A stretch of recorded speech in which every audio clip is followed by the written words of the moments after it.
أقسم بالصبح إذا تنفس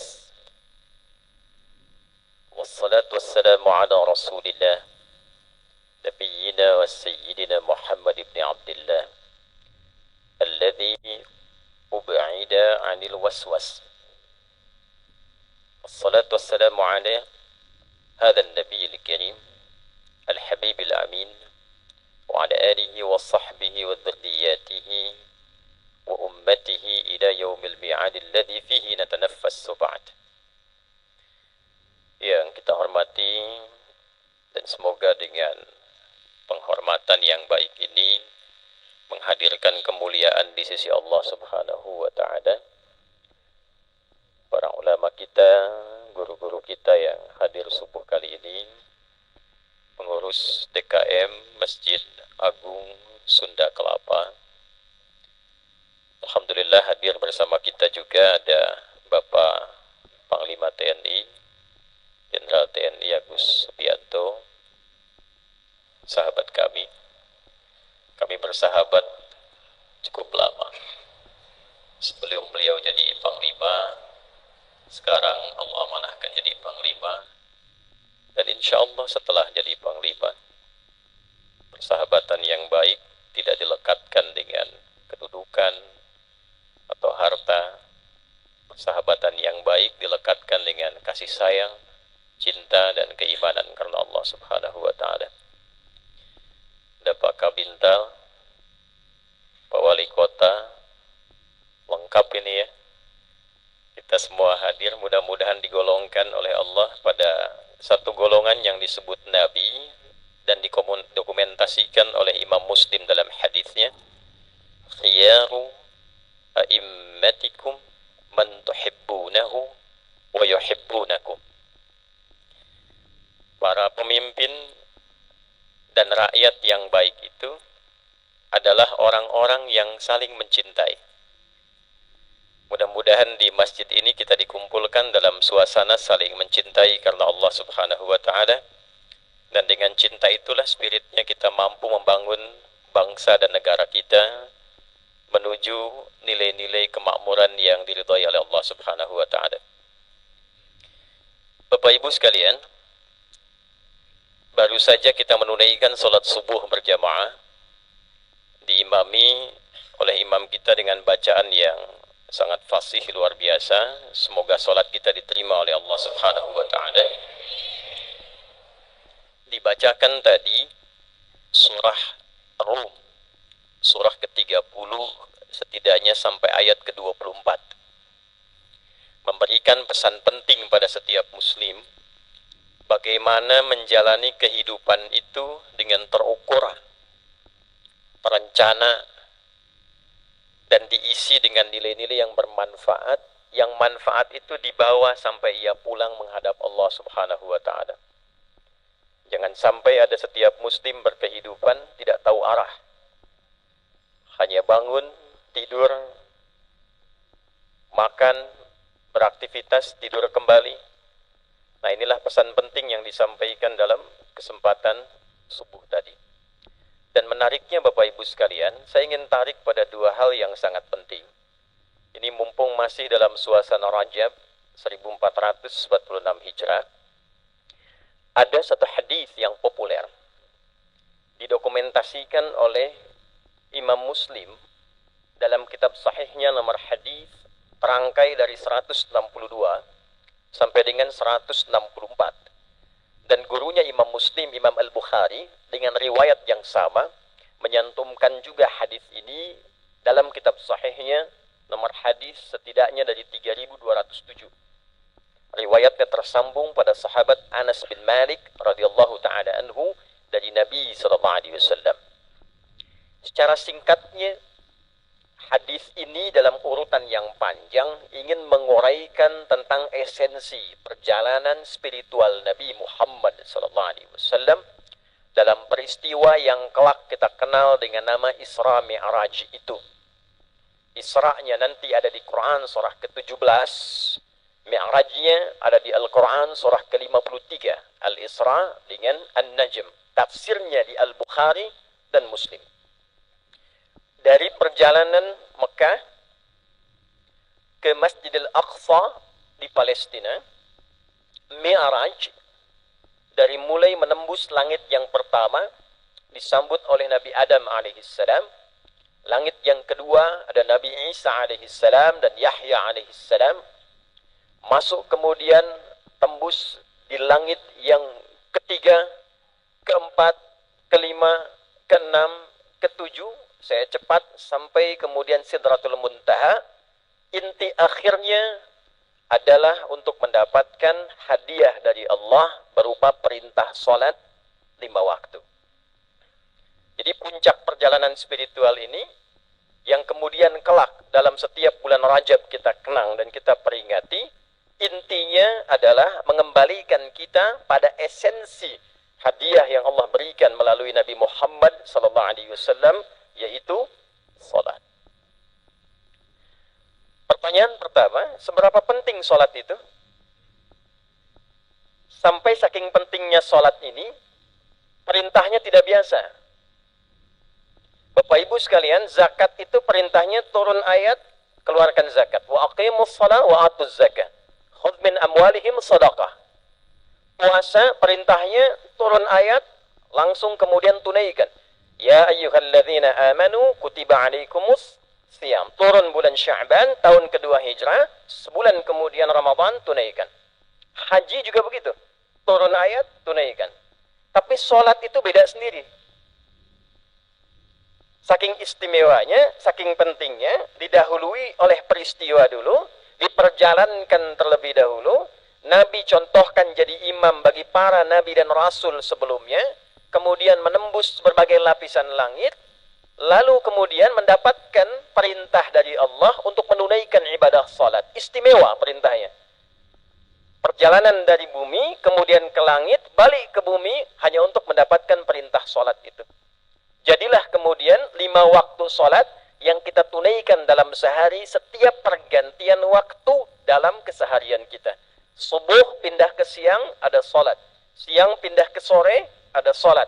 Sore pindah ke menjelang malam, ada salat. Malam masuk, ada salat sebelum tidur. Nah ternyata, Bapak Ibu sekalian, salat itu, semua yang terkait dengannya, di dalamnya terletak hikmah dan panduan kehidupan yang besar, yang menjamin setiap hamba Allah yang menunaikannya selama hidup, akan mendapatkan 5 keistimewaan yang tidak didapatkan bagi orang yang tidak sholat.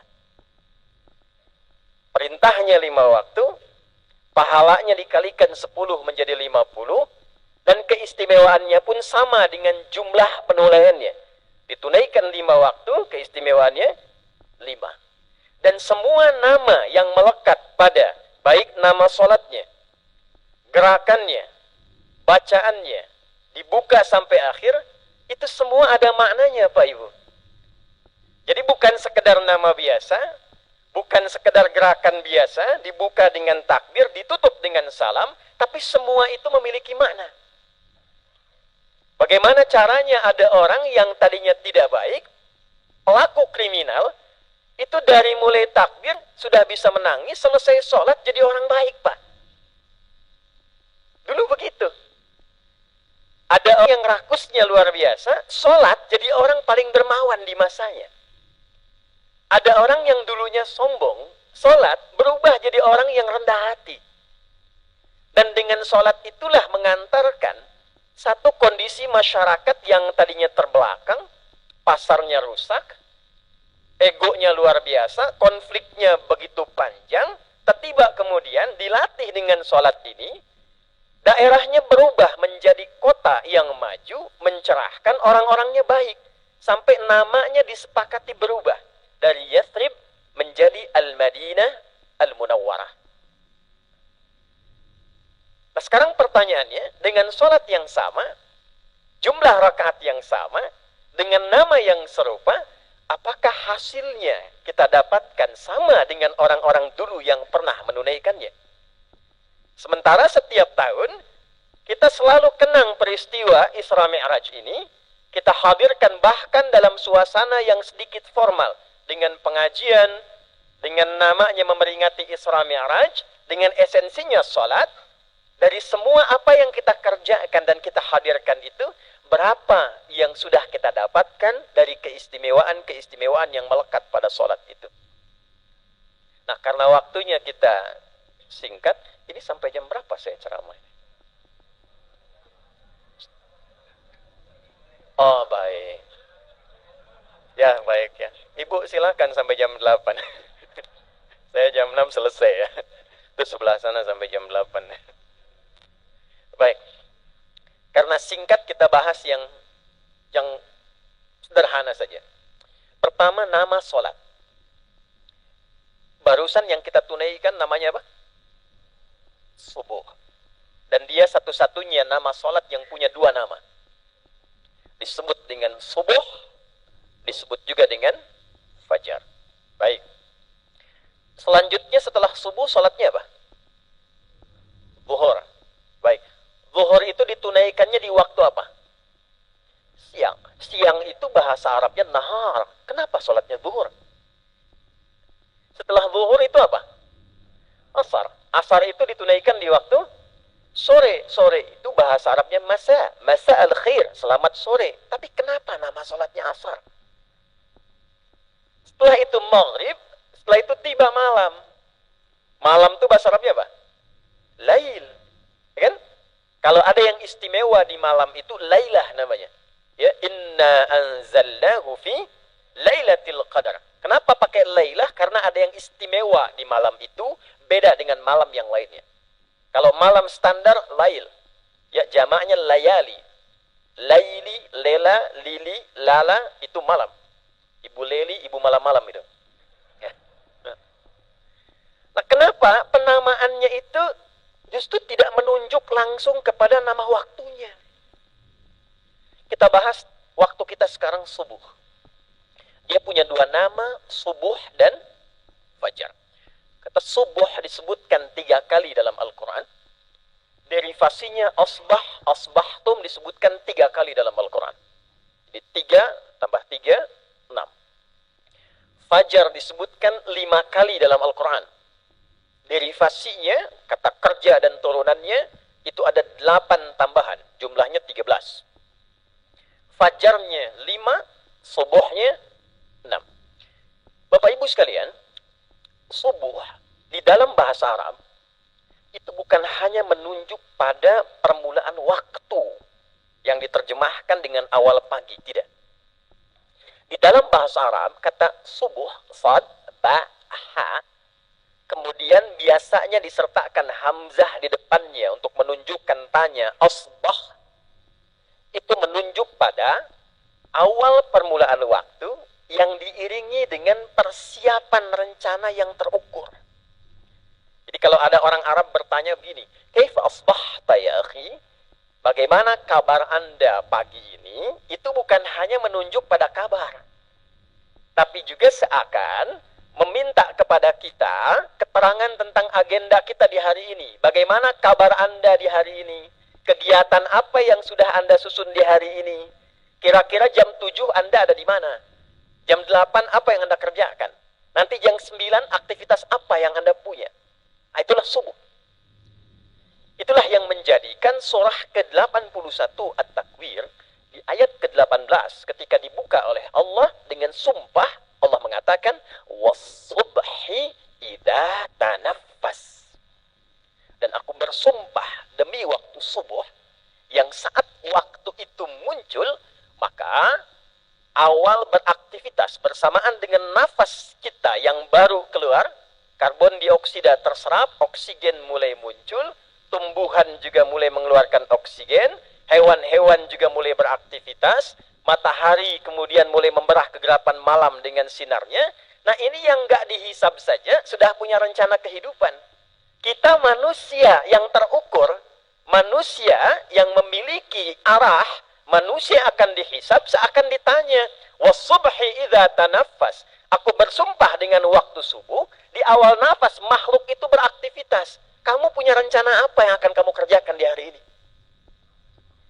Jadi menjadi muslim, kemudian diminta oleh Allah menunaikan sholat subuh, itu bukan sekedar sholatnya yang penting, seakan memberikan kesan bahwa orang Islam itu dari mulai bangun tidurnya, dia sudah membawa rencana-rencana yang terukur yang akan ia eksekusi di hari itu. Nah, ini yang diajarkan dalam Islam.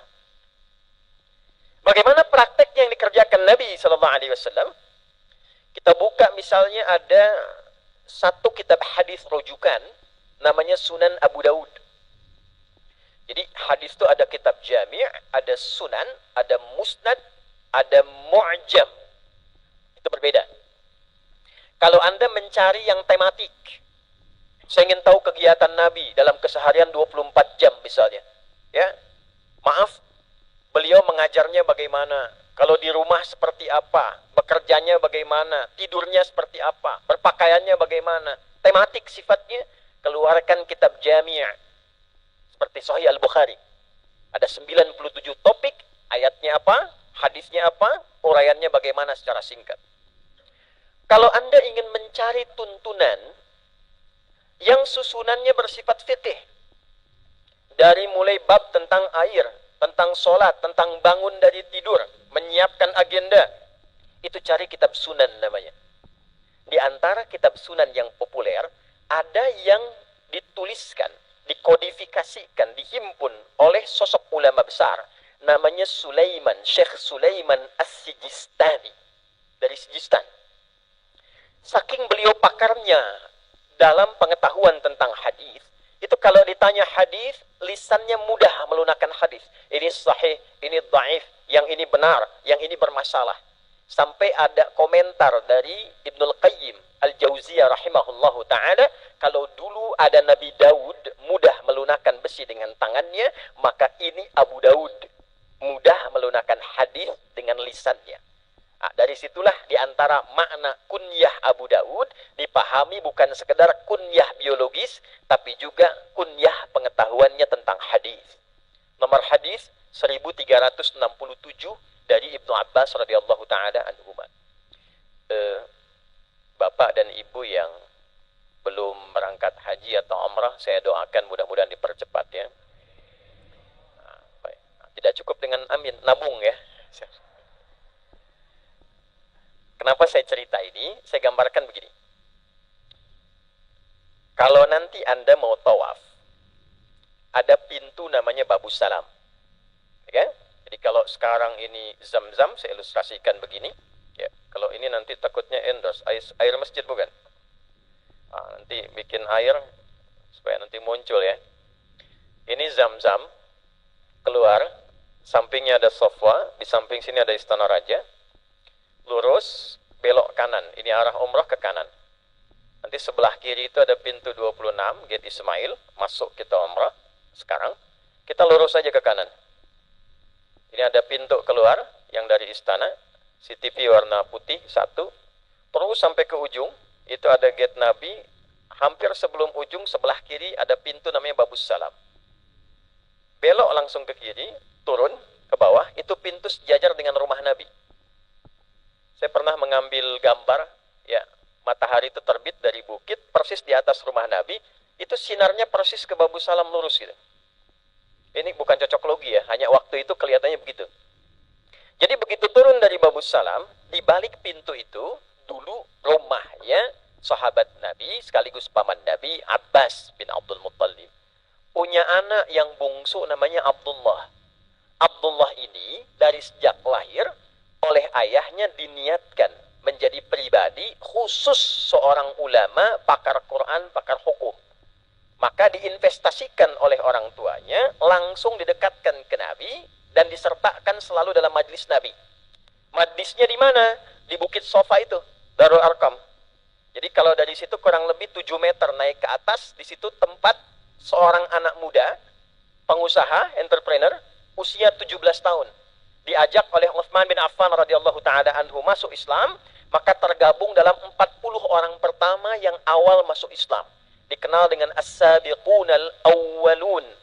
Mewakafkan rumahnya untuk menjadi tempat Nabi mengajar, majlisnya Nabi. Maka yang terjadi apa, Bu? Sebelum sampai ke yang terjadi, ini sunnah dalam Islam, supaya orang tua itu mulai menyiapkan arah bagi anaknya. Anak pertama mau kemana? Siapkan. Anak kedua seperti apa? Anak ketiga bagaimana? Sehingga nanti setiap anak yang Allah amanahkan dan karuniakan melengkapi kebahagiaan dan visi misi rumah tangga dalam kehidupan. Nah, Abbas ini dengan istrinya menjadikan anak pertama yang sulung khusus melayani Nabi, anak yang bungsu itu khusus belajar ilmu dari Nabi. Sehingga sebelum Nabi wafat sallallahu alaihi wasallam, Nabi wafat di pangkuan Sayyidah Aisyah, ada sosok yang membawakan air dalam bejana untuk Nabi berwudu, itulah Fudail, anak sulungnya Abbas radhiyallahu taala anhu. Yang bungsu dari kecil tuh senang di majlis Nabi. Sehingga merasa punya rasa cinta ke Nabi, dari merangkak, lihatnya senyum Nabi, kasih sayang Nabi. Nabi kan begitu, orang baru lihat tuh sudah jatuh cinta. Senyumnya, akhlaknya, kebahagiaannya. Sehingga anak kecil ini saat tumbuh dalam usia yang belum balik, 3-4 tahun, sudah minta izin kepada ayah ibunya, ingin menginap di kediaman Nabi, di rumah bibinya Sayyidah Maimunah. Persis kurang lebih 2 pintu dari situ. Yang ada jembatan dari istana ke masjid, itu ada gate Nabi tulisannya, itu lokasinya. Ya, depannya itu dulu ada, yang sekarang ada tiang lampu besar ke atas, itu dulu kediaman Abu Jahal di situ. Nanti kalau ketemu di sana saya jelaskan satu-satu, dia ada spot-spotnya itu. Nanti bayangkan aja dulu ya. Singkatnya ketika menginap, Bapak dan Ibu, itu hanya ingin tahu begini, Nabi kalau bangun tuh jam berapa? Bangunnya seperti apa? Apa yang dilakukan oleh Nabi saat bangun dari tidur? Itulah kelak yang didokumentasikan oleh Imam Abu Daud, dimasukkan dalam kitab sunannya, nomor hadis 1367. Demikian keterangan Ibnu Abbas radhiyallahu taala anhuma, begini bunyinya. Qala haddatsana qala an Ibnu Abbas radhiyallahu taala anhuma qala kana an-nabiy sallallahu alaihi wasallam idza istayqadha min naumihi, adalah kebiasaan. Karena ketemu fi'il madhi menunjukkan kebiasaan dan punya makna taukid, sesuatu yang kuat. Adalah kebiasaan Nabi yang ditekankan oleh beliau, idza staiqadha min naumihi, kalau bangun dari tidurnya, lebih tengah malam sedikit atau pas tengah malam atau kurang sedikit. Rumusnya Isya, hitung jumlah jamnya ke subuh, bagi 2, itu tengah malam. Misal ba'da Isya jam 8, subuh 4.29 tadi kan, barulah 4.30 tuh, jumlahkan berapa, bagi 2, ketemu tengah-tengah. Jelas? Nah, misal ketemunya jam 2, misal saja.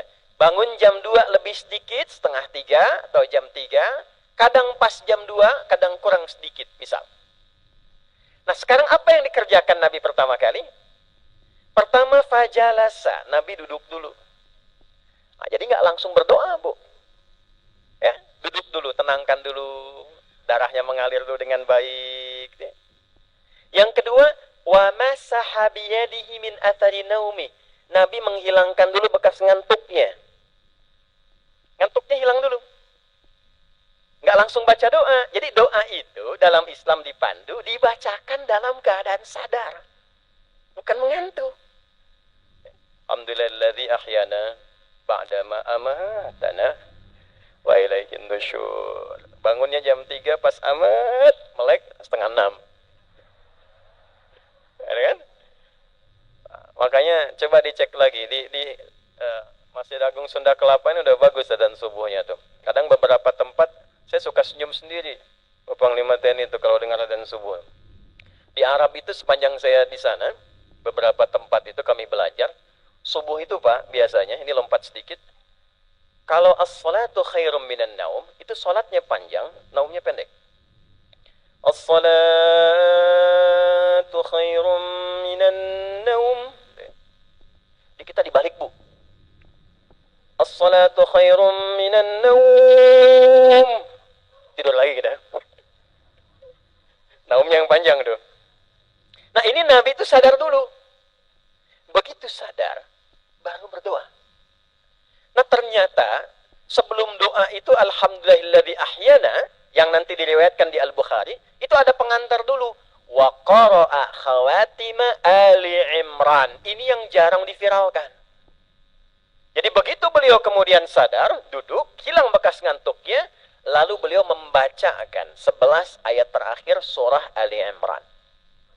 Inna fi khalqis samawati wal ardi wa ikhtilafil laili wan nahari ayatil liulil albab. Terus sampai ya ayyuhalladzina amanu sabiru wa sabiru wa rabitu wattaqullaha la'allakum tuflihun. 190 sampai ayat 200. Bapak Ibu, rangkaian 11 ayat itu adalah rangkaian petunjuk agenda kehidupan kita. Jadi baru bangun tidur itu Nabi membimbing kita. Alladzina yadhkuruna Allaha qiyaman wa qu'udan wa 'ala junubihim wa yatafakkaruna fi khalqis samawati wal ard. Rabbana ma khalaqta hadza batila subhanaka faqina 'adzaban nar.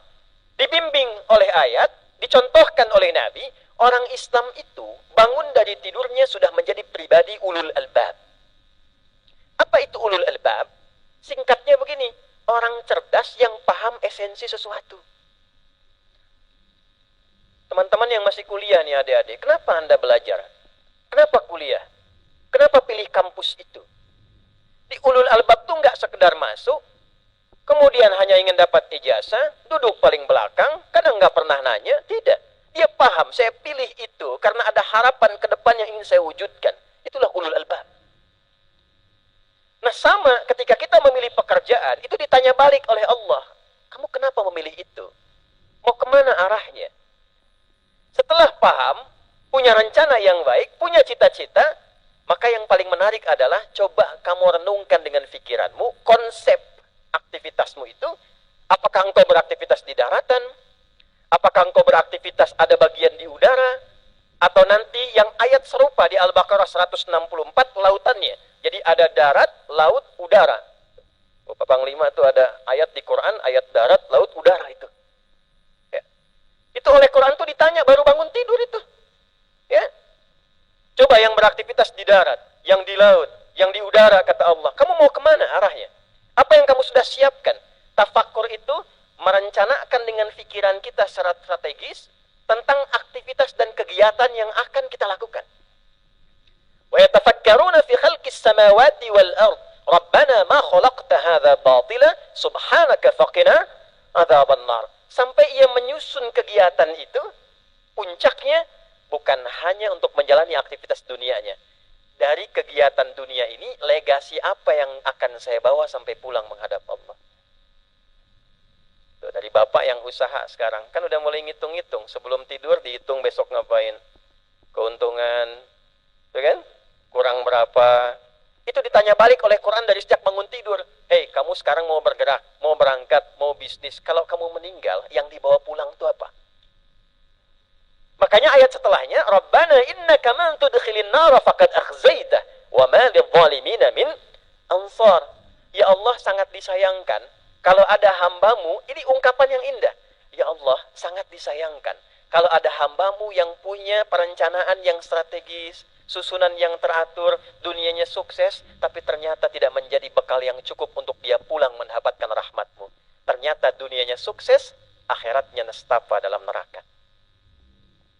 Rabbana innana sami'na munadiyan yunadi lil imani an aminu bi rabbikum fa amanna.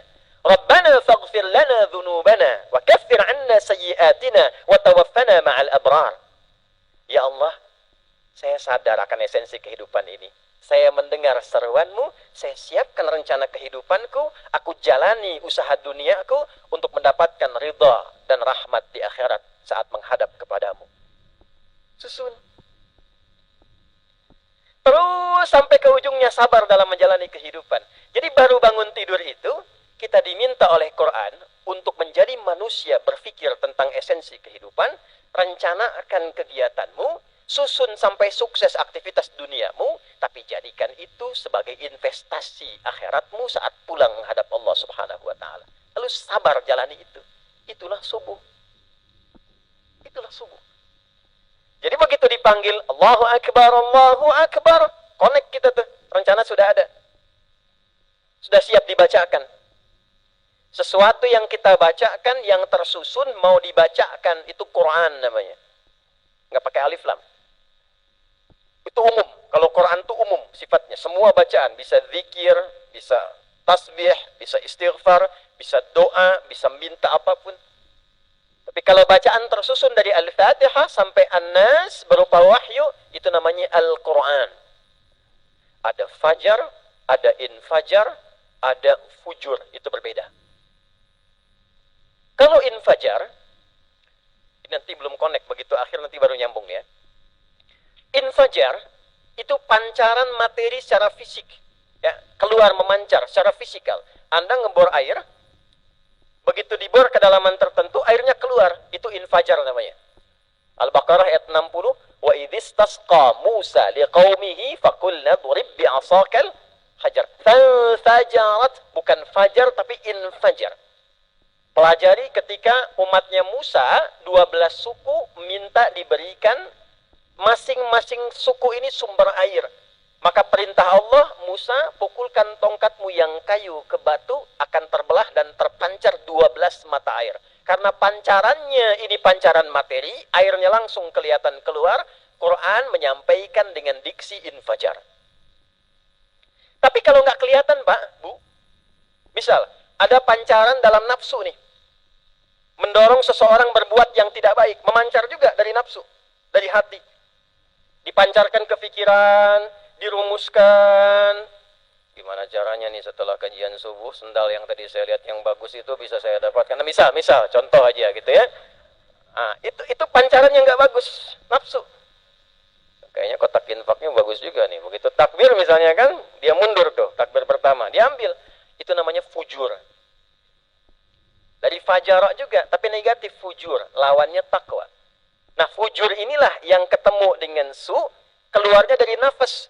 Nafas itu asalnya netral, jiwa kita. Cuman karena didorongnya oleh fujur, keluarlah kemudian tindakan buruk, namanya Quran surah ke-12 ayat 53. Wa ma ubarri'u nafsi innan nafsa la'ammaratum bisu. Nafsu amarah ke nafas ketemu jadi nafsu. Nggak pakai asalnya begitu tuh. Nah, amarahnya itu fujur namanya, yang memerintahkan pada keburukan. Lawannya apa? Fajar. Fajar itu pancaran yang merespon pada kebaikan. Ketika kegelapan malam dibelah oleh cahaya mentari, datang, dibelah, kelihatan terangnya. Itu cahaya pertama yang disebut dengan fajar. Mana kiasannya adalah, semua gelombang pancaran dalam diri kita, ini agak dalam kajiannya, di jiwa kita, yang merespon segala kebaikan, itu pun disebut dengan fajar. Apa contohnya? Allahu Akbar, Allahu Akbar. Al-Anfal ayat kedua. Innamal mu'minuna alladhina idza dzukirallahu wajilat qulubuhum. Sungguh ciri insan yang beriman, tanda pertamanya jika disebutkan nama Allah, ada getaran dalam hatinya. Kapan disebutkan nama Allah? Diperdengarkan di telinga kita. Telinga bahasa Arabnya udhun, jamaknya azan. Setiap azan, kenapa disebut azan? Karena lafadznya diperdengarkan oleh Allah melalui muadzin sampai ke telinga kita. Begitu terdengar telinga, Allahu Akbar, Allahu Akbar. Yang dengar telinga, tapi kan yang bergetar hati. Itu teman-teman mohon maaf, itu getaran khusus, istimewa. Nggak sama dengan getaran lain. Getaran cinta ada. Anda di jalan nggak pakai helm, lihat polisi depan ada getaran juga kan? Itu lain itu. Ya. Ini getaran iman. Allahu Akbar, Allahu Akbar. Muncul. Ya Allah, sudah azan. Pernah merasa begitu nggak? Nah, itulah pancarannya disebut fajar itu, pancarannya. Ya Allah, sudah azan. Nanti dibagi 3. Kalau kalimat tadi muncul pas dengan seruan azan, misal subuh 4:29, Allahu Akbar, Allahu Akbar. Anda bangun, ya Allah sudah azan, saya siap-siap, langsung berangkat ke Masjid Agung Sunda Kelapa. Ini menunjukkan iman Anda standar. Belum kuat? Enggak, belum kuat, pas. Ya. Coba cek, Anda bekerja jam 7, datang jam 7, standar kan? Kalau Anda datang jam 6, itu istimewa. Ada orang sebelum subuh memanggil, dia sudah siap-siap. Allahu Akbar, Allahu Akbar. Sudah siap, sudah tahajud, sudah istighfar, itu istimewa. Ada orang dipanggil 4:29, dia baru sadar 9:24. Itu lemah. Tapi terlepas dari itu, sekarang kembalikan ke ayat yang tadi saya buka. Subuh kan rencananya. Bapak Ibu bangun dari tidur, sudah punya rencana nih. Saya akan kerjakan proyek ini. Saya ada pekerjaan ini. Yang terukur begini. Siapa yang menjamin rencana Anda itu bisa dieksekusi dengan baik? Lancar. Tidak ada tantangan yang berarti. Itulah sebabnya, apa yang kita rencanakan, kita akan bacakan, minta kepada Allah supaya diringankan, dimudahkan, dilindungi, dilancarkan. Maka ketika panggilan itu datang, direspon oleh hati kita, ada frekuensi yang tersambung, Allahu Akbar, Allahu Akbar. Kita datang menunaikan sholat, bukan sekedar sholat, tapi dengan membawa agenda tadi untuk dibacakan dalam kesempatan sholat kita, supaya dimudahkan dan diberkahi oleh Allah. Itulah kenapa satu-satunya nama sholat dalam Quran, yaitu fajar, itu disertakan dengan bacaan dan agenda yang kita bawa, bukan sekedar sholatnya. Buka Quran surah ke-17 di ayat ke-78. Aqimis salata liduluki syamsi ila ghasaqil laili wa qur'anal fajr. Inna qur'anal fajri kana mashhuda. Tunaikan olehmu sholat dengan benar, sesuai rukunnya, sesuai ketentuannya. Liduluki syamsi ila ghasaqil lail, dari mulai pertengahan siang. Duhur dulu Bu, diisyaratkan. Nanti ketemu kata duhurnya zahirah, itu di Quran surah ke-24 ayat 85 itu. Lalu kemudian asar, Quran surah 103. Ketemu maghrib, ketemu isya. Yang menarik, fajarnya diakhirkan. Ketika mengisyaratkan zuhur sampai isya, tidak disebutkan agenda. Tapi ketika menyebutkan fajar, agendanya dimasukkan. Wa qur'anal fajr. Inna qur'anal fajri kana mashhuda. Bisa Allah mengatakan begini, bisa di luar Quran ya. Aqimis salata liduluki syamsi ila ghasaqil laili wal fajri. Kenapa ada Quran di situ? Karena Allah menginginkan kita datang menunaikan sholat di awal waktu ini bukan sekedar sholat, tapi ditanya balik, setelah sholat ini kamu mau ngapain? Aktivitas kamu apa yang ingin aku mudahkan? Kegiatan kamu apa yang ingin aku lindungi? Karena itulah ketika kita datang bawa agenda, malaikat berkumpul Bu, Pak. Inna Qur'an al-fajri kana mashhuda. Semua bacaan yang kita sampaikan di waktu subuh, saat kita menunaikan sholat itu, bukan hanya bacaan-bacaan sholat yang didengar, doa kita itu dijabah. Apa yang kita minta itu langsung disaksikan. Yang menyaksikan siapa? Buka lagi Al-Bukhari. Nomor hadis berapa? Nomor hadis 555. Terdapat juga di hadis Muslim. Perhatikan kalimatnya. Qala Nabi sallallahu alaihi wasallam, dari Nabi sallallahu alaihi wasallam, sanadnya ke sahabat Abu Hurairah menyampaikan, yata'aqabuna fikum malaikatul laili wa malaikatul nahar. Malaikat penjaga yang menyertai kita siang dan malam itu ada sif-sifan, kata Nabi. Berkumpul kedua-duanya fi salatil fajri wa salatil asri. Pertukaran sif ini terjadi di waktu subuh dan waktu asar. Kemudian fayas'adul ladzina batu, maka ketika ditinggalkan yang sif jaga ini, yang lain naik, apa yang terjadi? Fayas'aluhum wallahu a'lam. Maka ditanya oleh Allah dan Allah sudah tahu sebelum menanyakan itu. Ini keluar dari lisan malaikat supaya dikonfirmasi ke kita, inilah yang menjadi keistimewaan waktu subuh. Kaifa taraktum ibadi? Saat kamu tinggalkan hambaku, dia sedang ngapain? Nah, Allah sudah tahu. Ini bahasa pertanyaan yang sesungguhnya ketika ditampilkan sudah diketahui jawabannya. Ya. Apa kata malaikat? Taraktu wa huwa yusallun. Taraktu wa hum yusallun. Fata'ataitu wa hum yusallun. Ya Rabb, seperti engkau yang telah mengetahui dan maha mengetahui, aku tinggalkan hambaku itu, ternyata mereka sedang sholat dan memohon kepadamu. Dan ketika yang satu shift datang pun, dia mengatakan, aku datang ketika hambamu sedang sholat dan sedang memohon kepadamu. Bapak Ibu sekalian, malaikat pun mengkonfirmasi, bukan hanya sholatnya yang penting, tapi agenda-agenda kita yang kita bawa sebelum kita eksekusi. Itulah sebabnya kenapa zuhur enggak disebutkan agenda, asarnya tidak, maghrib sampai isyanya, karena itu waktu kita mengeksekusinya. Pertanyaan saya, dari sekian banyak kita menunaikan ibadah sholat subuh sampai detik ini, Berapa subuh yang maknanya sudah senafas dengan apa yang diisyaratkan oleh Al-Quran dan hadis tadi? Berapa banyak agenda yang sudah kita siapkan menjelang subuh?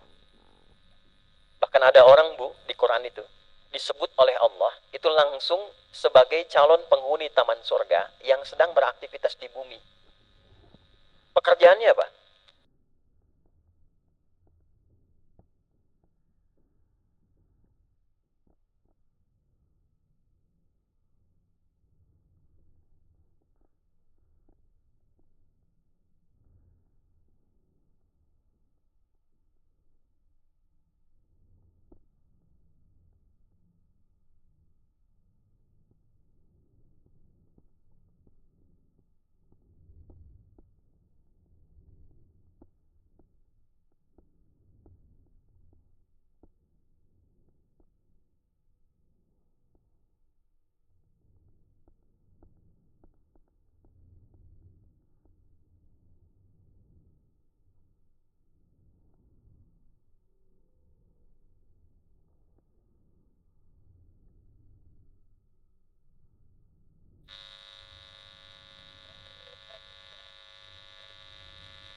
Sampai besok nggak bangun lagi. Dua aja dulu dua. Sholatnya pun nggak usah panjang-panjang dulu. Rakaat pertama Al-Falaq, ya. Kedua An-Nas. Tutup witir satu Al-Ikhlas.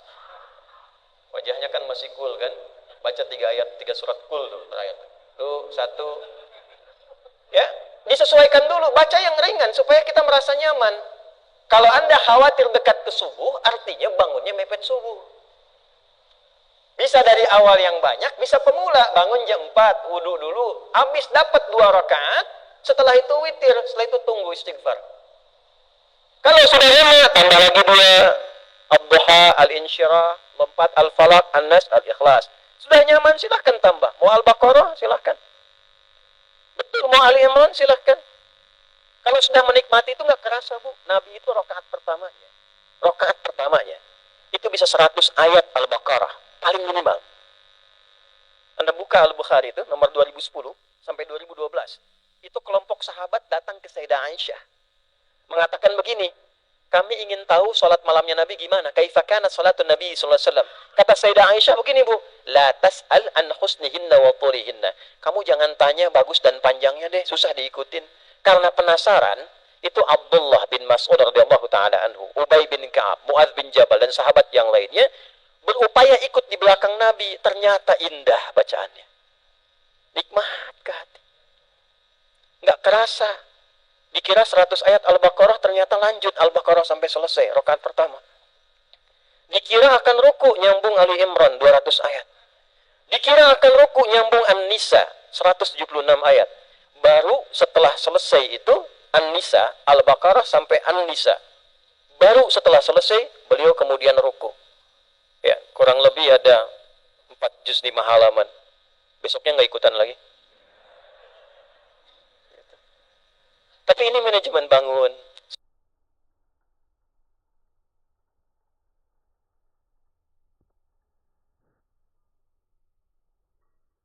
Ruangan banyak nggak pernah dipakai sholat. Kan malu saat dihisap. Kamar ada berapa? coba dicek, barangkali ada yang belum pernah dipakai ibadah, nanti dihisab bagaimana? Kan cerita, idza zulzilatil ardu wa akhrajatil ardu wa qala al-insanu ma la yawma idzin tuhadditsu. Setiap tempat yang kita pijak akan bicara di hadapan Allah. Ini nanti bicara karpet ini. Yang kita pijak, dia akan berkata, ya Allah, saya pernah dipijak oleh si fulan yang sedang sholat sujud khusyuk menghadapmu. Nah, rumah-rumah kita itu sama. Ya, lantainya macam-macam itu akan bicara. Jadi kalau mau enak pakai ibadah dulu. Nah, salah satu ruang yang agak besar kumpulkan suami, istri, ayah, ibu, anak-anak. Wabil ashari hum yastaghfirun. Setelah tahajud menjelang subuh semua beristighfar. Ayahnya mengatakan pada istrinya, "Ma, terima kasih mendampingi selama hidup. Papa mohon maaf kalau selama ini belum menjadi suami yang baik, belum jadi ayah yang baik untuk kalian. Kalau papa pulang kembali kepada Allah, mohon ridhokan. Mudah-mudahan kita dikumpulkan kembali di akhirat. Papa minta maaf. Ya Allah, ampuni saya ya Allah. Ampuni saya ya Allah." Istri menyusul, "Pak, terima kasih jadi ayah yang baik. Mama minta maaf kalau selama ini belum jadi istri yang baik. Ibu yang baik buat kalian anak-anakku. Mohon ampun ya Allah. Mohon ampun. Kalau kelak hisab itu akan jadi berat karena kekurang mampuan hamba dalam berbuat baik." Anaknya nyusul, yang sulung, sampai yang bungsu minta maaf. "Pak, Ma, terima kasih jadi ayah dan ibu yang baik. Mohon maaf, Nanda sampai hari ini belum bisa berbakti yang sempurna. Belum bisa membahagiakan mama dan papa. Ya Allah, ampuni kami." Semua beristighfar, ya Allah, ampuni kami ya Allah. Astagfirullahaladzim, astagfirullahaladzim. Itu disebut oleh Quran sebagai keluarga yang sedang beraktivitas di bumi, calon penghuni taman surga. Dan orang-orang yang seperti ini, itu hidupnya tenang, Pak. Jauh dari masalah. Karena setiap malam dia selesaikan, sebelum subuh dia damaikan. Dan saat sholat, dia bawa agenda yang sampaikan kepada Allah untuk diberikan keberkahan. Itu ayatnya ada. Pertanyaan saya, setiap kali kita masuk subuh, berapa yang kita dapatkan? Berislam itu kalau cuma jadi teori, nggak akan terasa nikmatnya. Tapi kalau kita amalkan, disitulah letak keunggulannya. Maka di kesempatan subuh ini, saya hanya ingin menegaskan, mari kita perbaiki cara kita menunaikan ibadah, sehingga terasa kenikmatan sebagai hamba, sebagai muslim, dan mudah-mudahan dengan itu kita diberkahi oleh Allah Subhanahu wa Ta'ala. Saya kira ini yang bisa saya sampaikan. Tadi bisik-bisik menyampaikan 5:30 siap-siap gitu ya. Jam 6. Ini ada pertanyaan atau cukup? Cukup ya. Baik. Saya tanya sebentar. Bisa dipahami uraian saya? Jelas? Baik ya. Ada ayat di Quran surah ke-5 Al-Maidah dari ayat 100 itu Allah mengatakan, ya ayyuhalladzina amanu la tas'alu an asya'a in tubdalakum tasukum. Tapi ayat ini khusus untuk yang beriman saja. Hei orang-orang beriman dimanapun kau berada, jika uraian sudah jelas disampaikan padamu, jangan kau banyak pertanyakan kembali. Khawatirnya yang sudah jelas menjadi tidak jelas karena pertanyaanmu. Kalau engkau beriman, pertanyaan saya, jelas uraian saya? Paham? Masih beriman kita? Masih. Ada pertanyaan? Alhamdulillah. Satu aja ya, singkat dan padat. Singkat, padat. Assalamualaikum. Terus, saya Kolonel Infantil Abdul Hanis. Saya menyimak tadi dari Ustadz penjelasan tentang kebiasaan Nabi, di mana adalah salah satunya adalah membaca surah Ali Imran dari 190 sampai 2000. 200 Pak, 2000 kebanyakan. 190 sampai ayat 200. Mulai dari inna fi khalqis samawati wal ardi wa ikhtilafil laili wan nahari la ayatin liulil albab. Sampai dengan ya ayyuhalladzina amanu sabiru wasabiru warabitu wattaqullaha la'allakum tuflihun.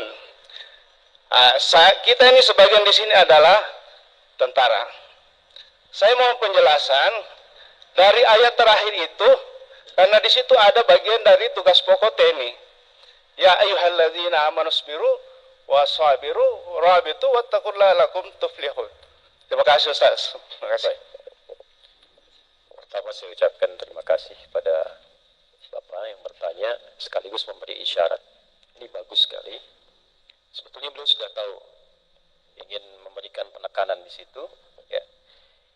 Yang pertama begini Bapak Ibu sekalian, khususnya bagi teman-teman di TNI, profesi tentara itu bukan sekedar mulia, tapi istimewa dalam Al-Quran. Orang yang memilih jalan hidupnya untuk mengenakan seragam dan menjaga ketahanan sampai ke batas-batas negaranya, itu disebut dalam Al-Quran dengan istilah ribaut namanya. Diistimewakan dalam hadis Nabi SAW yang sahih, bahkan Imam Muslim juga meriwayatkan. Orang yang memutuskan untuk ribat bagi negerinya dan dia niatkan ibadah karena Allah Subhanahu wa taala, itu pakaian yang dia kenakan sepanjang masih berdinas sampai melekat kalimat itu, sampai melekat profesi itu masuk dalam kategori jihad fi sabilillah. Kalau wafat, wafatnya syahid. Ini penting diviralkan nih. Ya, penting diviralkan. Kalau benar dia niatkan sebagai ibadah, wafat, itu jasadnya nggak dimakan tanah. Hadis Nabi. Dan istimewa. Dan istimewa. Karena itu, penting kemudian profesi ini dilekatkan juga dengan nilai-nilai ketakwaan.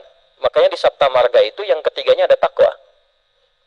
Ya, kami warga negara Indonesia yang bersendikan Pancasila, 1, 2 jadi patriot, ketiga itu jadi ksatria, kami ksatria Indonesia.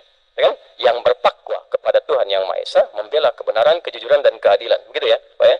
Ketiga. Kenapa ada takwa di situ? Bukan hanya spirit ada Pancasila di dalamnya, tidak.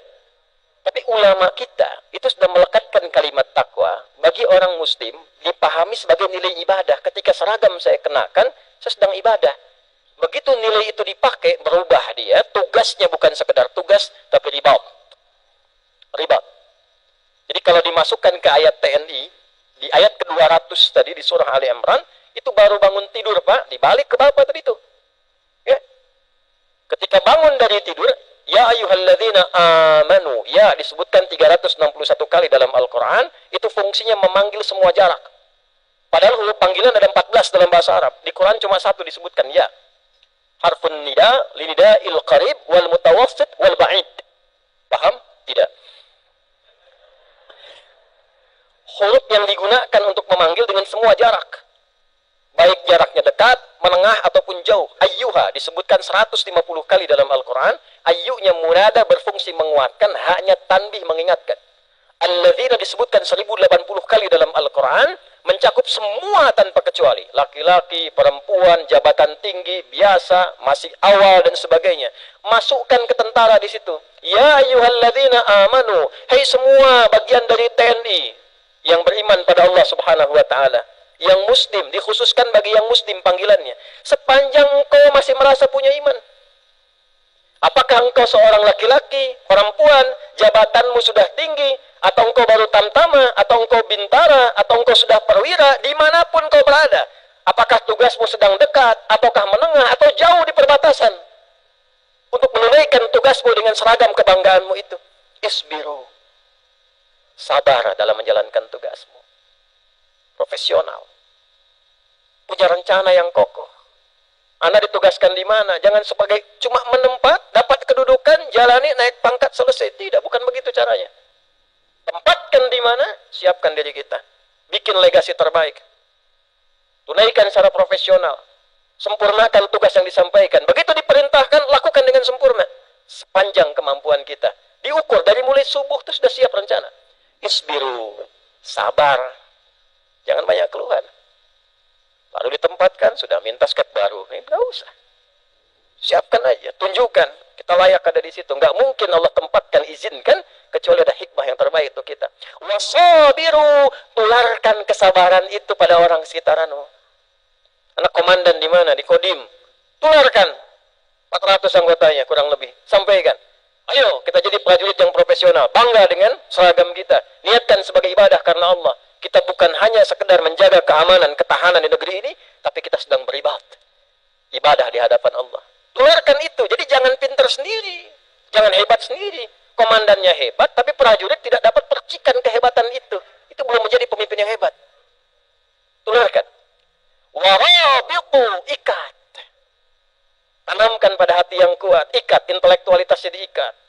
Fisikalnya diikat. Kekuatan spiritualnya diikat. Wattaqullah. Dalam rangka meningkatkan takwa kepada Allah Subhanahu wa taala. Takwanya dibagi dua. Ada yang hablum minallah, ya, silahkan sehebat-hebat pangkat tinggi tapi tetap hablum minallah jalan, sholat juga. Ya. Bapak sudah ke Jogja ya? Pernah ke Mangkunegaran Jenderal Sudirman enggak? Pernah ya? Ya Pak Panglima TNI ya, itu saya pernah ke sana, ziarah, berdoa, menghormati beliau juga. Itu kalau Bapak lihat kan ada satu relief kan? Bentuknya bunga melati gini kan, terbuka kan ke atas.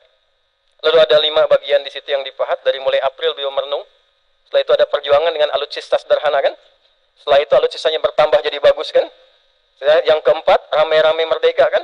Yang kelima, makan sama-sama, prasmanan begini. Ya kan? Diurut semua.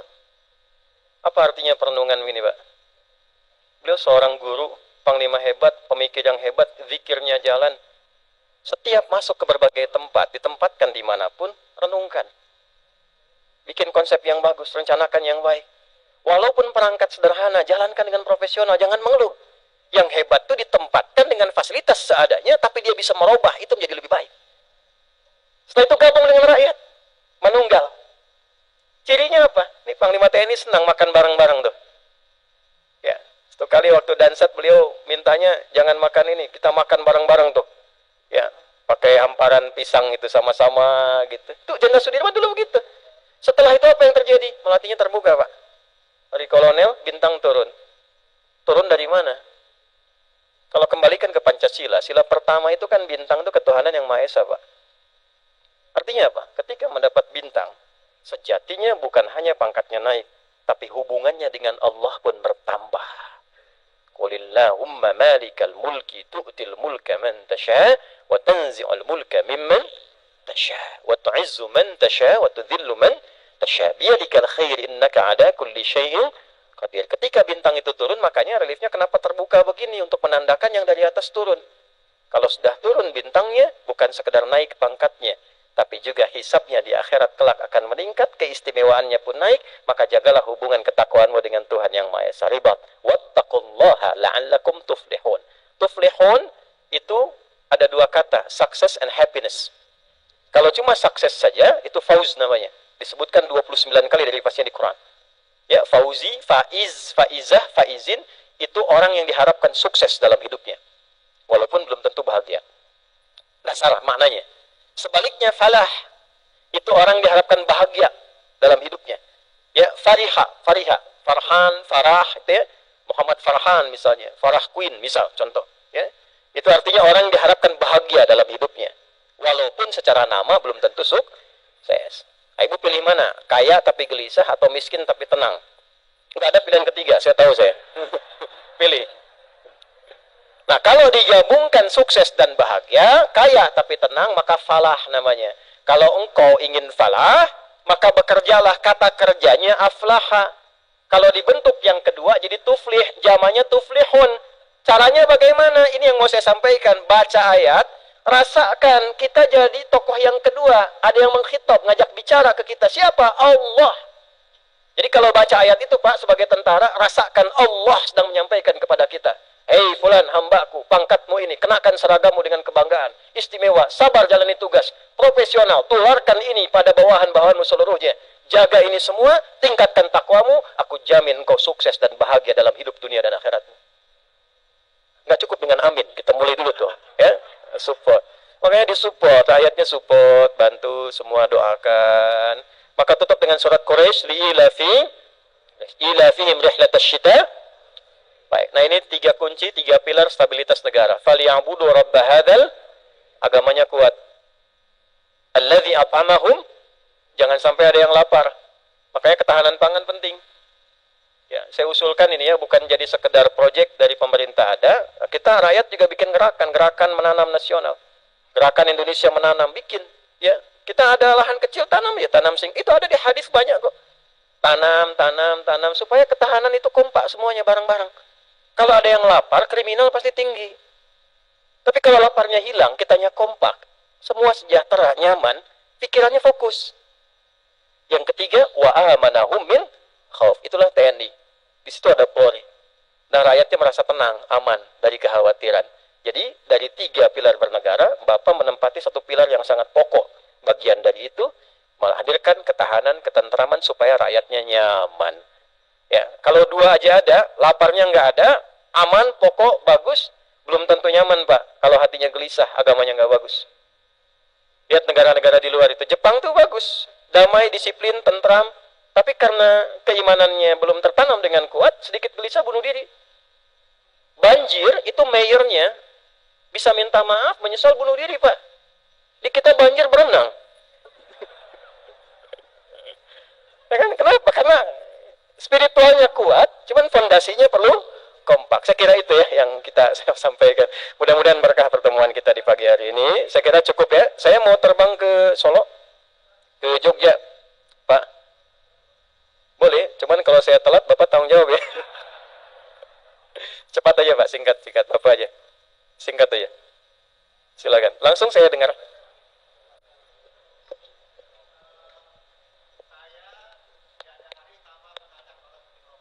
Insyaallah. Ya.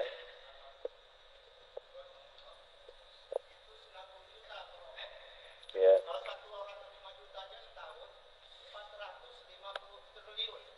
Alhamdulillah.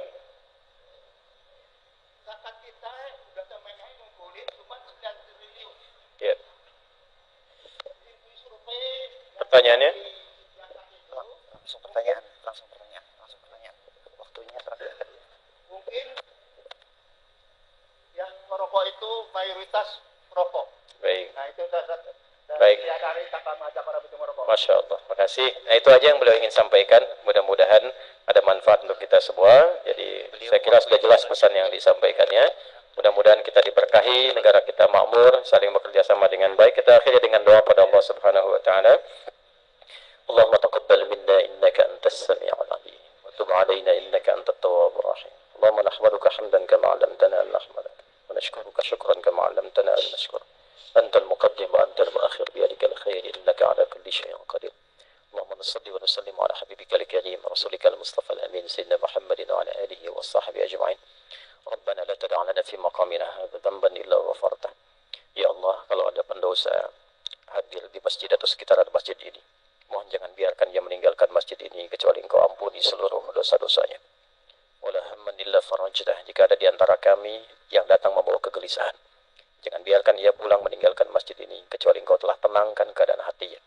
Wala asiran illa yassartah, jika ada yang mengalami kesulitan di antara kami, mohon dengan keikhlasan amalnya di subuh ini ringankan dan hilangkan seluruh kesulitannya. Wala maridan illa syafaitah, jika ada yang sakit di antara kami, mohon angkat dan sembuhkan penyakitnya. Wala dainan illa qadaitah, jika ada di antara kami ya Allah yang terlilit oleh utang piutang, maka limpahkan rezeki kepadanya untuk melunasi utang-utangnya. ولا حاجة من حوائج الدنيا والآخرة فيها لك رضا وفيها لنا الصلاح إلا قضيتها يا أرحم الراحمين.